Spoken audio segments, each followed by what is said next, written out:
Hello दोस्तों, स्वागत है आप सभी का एक बार फिर आपके अपने YouTube channel GK Prince academy पर। तो आज का ये वीडियो फ्रेंड्स जो है, आज का ये जो पेपर हुआ है मानचित्रक का, ठीक है, उत्तर प्रदेश मानचित्रक एग्जाम जो पेपर आज का हुआ है, यूपी ट्रिपल एससी के द्वारा करवाया गया, उसमें हम आज ये डिस्कस करेंगे उत्तर प्रदेश का जो 20 क्वेश्चन आया है वो किस तरीके से आपके इस एग्जाम में पूछा गया है। ठीक है, अभी आज की बात करें 16 नवंबर है, तो 16 नवंबर 2025 को जो पेपर हुआ है मानचित्र का, उसमें उत्तर प्रदेश स्पेशल जो 20 क्वेश्चन आया है, कौन कौन से क्वेश्चन पूछे गए हैं, किस प्रकार का क्वेश्चन बना है, वो सभी हम आज इसमें देखेंगे। ठीक है, तो चलिए इस वीडियो का स्टार्ट करते हैं और सबसे पहले हम 81 नंबर क्वेश्चन माने उत्तर प्रदेश का पहला क्वेश्चन देखते हैं। कुछ इस तरीके से क्वेश्चन बना था।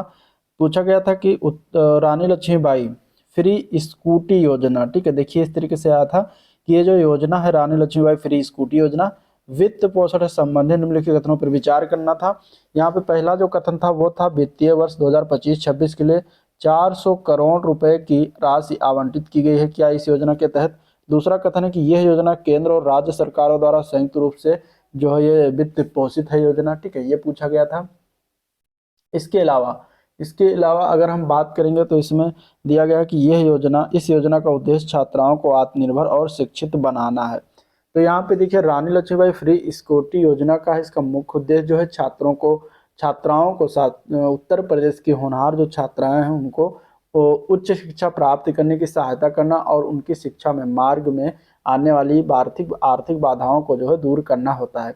यहाँ पे अगर हम बात करें तो इसका मेन उद्देश्य है आर्थिक सहायता प्रदान करना, परिवहन की सुगमता करना, जिसमें फ्री स्कूटी प्रदान किया जाता है कॉलेज या कार्यस्थल की यात्रा को सुरक्षित बनाने के लिए, साथ ही साथ छात्राओं को आत्मनिर्भर बनाना, लैंगिक समानता को बढ़ावा देना आदि जो है इसका क्या है कि उद्देश्य है। ठीक है, ये योजना जो है उत्तर प्रदेश के द्वारा वित्त पोषित है, उत्तर प्रदेश सरकार के द्वारा, जिसका पूरा खर्च राज्य सरकार वहन करती है ताकि छात्राओं को यह लाभ मिल सके। तो यहाँ पे जो दिया गया है कि यह योजना केंद्र और राज्य सरकारों द्वारा संयुक्त रूप से वित्त पोषित है, जो कि यह गलत हो जाता है क्योंकि सिर्फ ये उत्तर प्रदेश यह योजना वित्त पोषित करती है। बाकी इसमें 400 करोड़ का जो है आवंटन किया गया है, ये बिल्कुल सही है। और तीसरा वाला सही, इसका उद्देश्य क्या है आत्मनिर्भर और शिक्षित बनाना छात्राओं को, तो ये भी सही है। तो यहाँ पे क्या है पहला और तीसरा सही है, दूसरा गलत है। ठीक है, तो यहाँ पे क्या हो जाएगा आपका आंसर, पहला और तीसरा सही है, दूसरा गलत है, तो आंसर यहाँ पे क्या हो जाएगा बी ऑप्शन करेक्ट हो जाएगा। तो इस तरीके से क्वेश्चन बने हैं आज के पेपर में। ठीक है, तो आपको योजना तैयार करना है, योजना के उद्देश्य तैयार करना है, ये सभी आपको तैयार करके चलना है। चलिए अगला क्वेश्चन आया था, भारत कला भवन जो अपने कला संग्रह के लिए जाना जाता है किस विश्वविद्यालय में स्थित है। भारत कला की भवन की बात करें, मैंने बहुत बार पढ़ाया है, आप लोग जो उत्तर प्रदेश स्पेशल देखे होंगे तो पता होगा भारत कला भवन कहाँ पड़ता है, तो ये पड़ता है बनारस हिंदू यूनिवर्सिटी के अंतर्गत बना हुआ है, तो आंसर बी ऑप्शन इसका राइट हो जाएगा। ठीक है, चलिए क्वेश्चन नंबर 83, निम्नलिखित में से कौन सा उपन्यास उत्तर प्रदेश के प्रसिद्ध हिंदी लेखक डॉक्टर धर्मवीर भारती द्वारा लिखित है। तो धर्मवीर भारती द्वारा लिखित उपन्यास है, उसका नाम है गुनाहों के देवता। ठीक है, गुनाहों का देवता, तो यहाँ पे आंसर सी ऑप्शन इसका राइट हो जाएगा। चलिए अगले क्वेश्चन की तरफ चलते हैं। क्वेश्चन नंबर 84 दिया पूछा गया था कि उत्तर प्रदेश में ऊपरी गंगा नहर जो कि 1840 में निर्माण शुरुआत हुआ था 1854 तक, इसके निर्माण के लिए कौन सा ब्रिटिश इंजीनियर उत्तरदायी था। इस प्रकार क्वेश्चन पूछा गया। ठीक है, आपको सिर्फ और सिर्फ ये नहीं पढ़ना कि ऊपरी गंगा नहर कहाँ पर स्थित है, आपको ये पढ़ना है उसके बारे में थोड़ा सा इतिहास जानना, क्योंकि इस तरीके से क्वेश्चन बनते हैं। ठीक है, तो घुसकर थोड़ा सा पूछा जाता है, आपको तैयार करना है। यहाँ पे इसका आंसर हो जाएगा डी ऑप्शन, प्रो बी टी कॉटली जो एक ब्रिटिश इंजीनियर था, तो ये उत्तरदायी था इसका निर्माण के लिए, इसने जो है इसमें महत्वपूर्ण योगदान था, तो आंसर यहाँ पे डी ऑप्शन इसका राइट है। क्वेश्चन नंबर 85 है, 1935 में किस समिति की सिफारिश के अंतर्गत पूरा सचिवालय जो था इलाहाबाद से लखनऊ स्थानांतरित किया गया था। देखिए 1935 में जो सचिवालय आया था वो इनमें से कोई भी समिति नहीं थी, ये सभी समितियां जो है नहीं थी। उसमें अगर हम बात करेंगे तो वो 1935 का जो भारत सरकार अधिनियम था उसके अंतर्गत आया था, तो आंसर हो जाएगा ई ऑप्शन उपयुक्त में से कोई नहीं। ठीक है, आंसर क्या हो जाएगा ई ऑप्शन उपयुक्त में से कोई नहीं। चलिए नेक्स्ट क्वेश्चन की बात करते हैं। क्वेश्चन नंबर 86, उत्तर प्रदेश में कौन सी ताप विद्युत परियोजना नवेली नवेली लिग्नाइट कॉरपोरेशन इंडिया लिमिटेड और उत्तर प्रदेश राज्य विद्युत उत्पादन निगम लिमिटेड का संयुक्त उद्यम है, इनमें से वो कौन सी परियोजना है ये बताना। ठीक है, देखिए इस तरीके से क्वेश्चन बनते हैं, अभी बनने लगा है, अब एग्जाम में आने लगा, आपको पढ़ना है। जितनी भी ताप विद्युत परियोजनाएं उत्तर प्रदेश के अंतर्गत चल रही हैं, संचालित हैं, उनको पढ़ना है, कहाँ पर स्थित हैं, किस सन में बनाया गया, और वो जो परियोजना है वो किस किस जो है लिमिटेड मतलब की कंपनी के तहत जो है वो संयुक्त उद्यम चला रही है, ये बताना है। तो यहाँ पे इसका आंसर क्या हो जाएगा 86 का, तो आंसर हो जाएगा डी ऑप्शन, घाटमपुर ताप विद्युत परियोजना ऐसी परियोजना है जो NLCIL और उत्तर प्रदेश राज्य विद्युत उत्पादन निगम लिमिटेड की संयुक्त परियोजना है, संयुक्त उद्यम है, तो आंसर डी ऑप्शन करेक्ट हो जाएगा। इसमें ये देखिए घाटमपुर कहाँ पर पड़ता है, तो कानपुर में पड़ता है। इसके अलावा एक मेजा ताप विद्युत परियोजना है जो कि प्रयागराज में पड़ता है, और ये भी जो है इन्हीं दो कंपनियों का जो है संयुक्त उद्यम है, तो आपको ये भी ध्यान में रखना है, ठीक है। ओबरा जो दिया गया है, ओबरा कहाँ पड़ता है, सोनभद्र में पड़ता है, ठीक है। और इसके अलावा हरदुआगंज जो है अलीगढ़ में है स्थित है, अनपरा जो है ये सोनभद्र में ही स्थित है।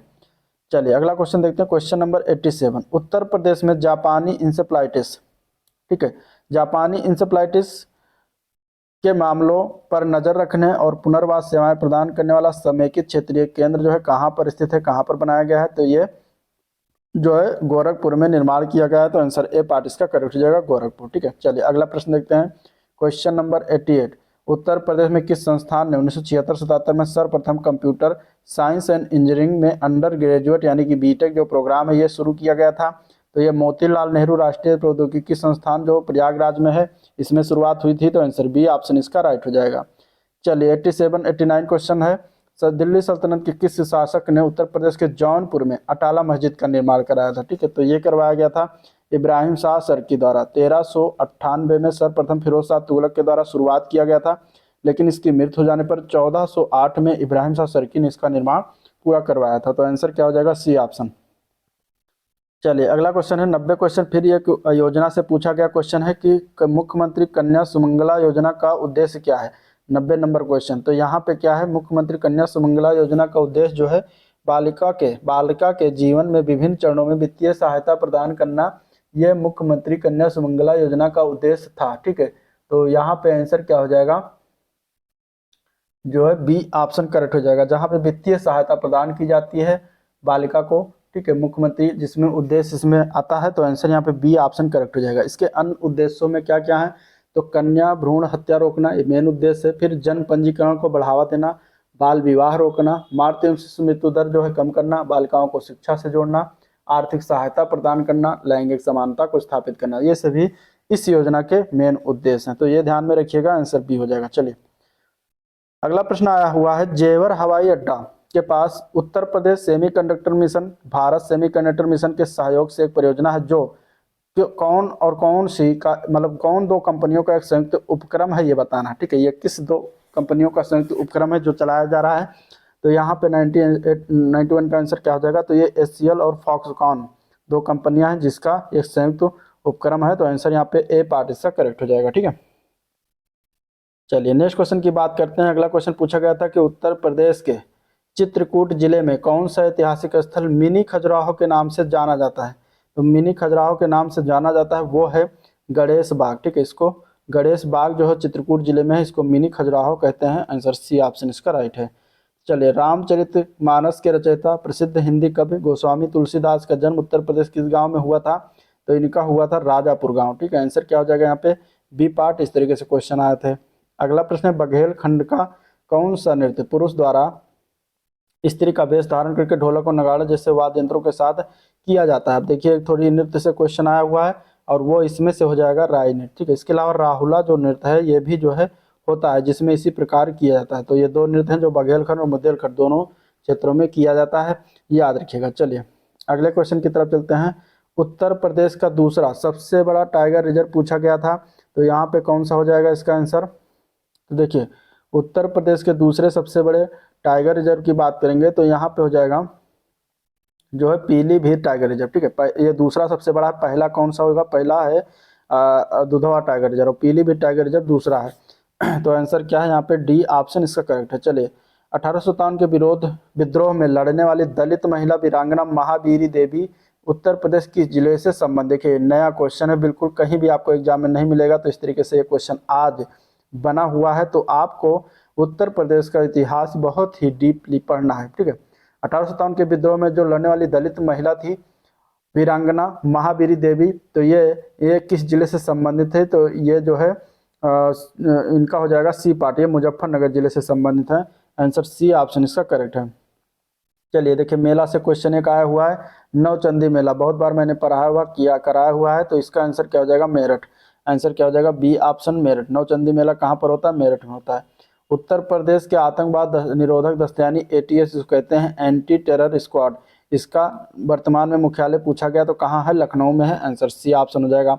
उत्तर प्रदेश चीनी मिल्स कोजन एसोसिएशन किस अधिनियम के तहत पंजीकृत? देखिए किस तरीके से, नया क्वेश्चन ये भी है, तो इस तरीके से क्वेश्चन बनता है। यहाँ पे अगर हम देखेंगे तो ये कौन से अधिनियम के तहत पंजीकृत है? तो सोसाइटी पंजीकरण अधिनियम 1860 के तहत पंजीकरण है, तो आंसर सी ऑप्शन करेक्ट है।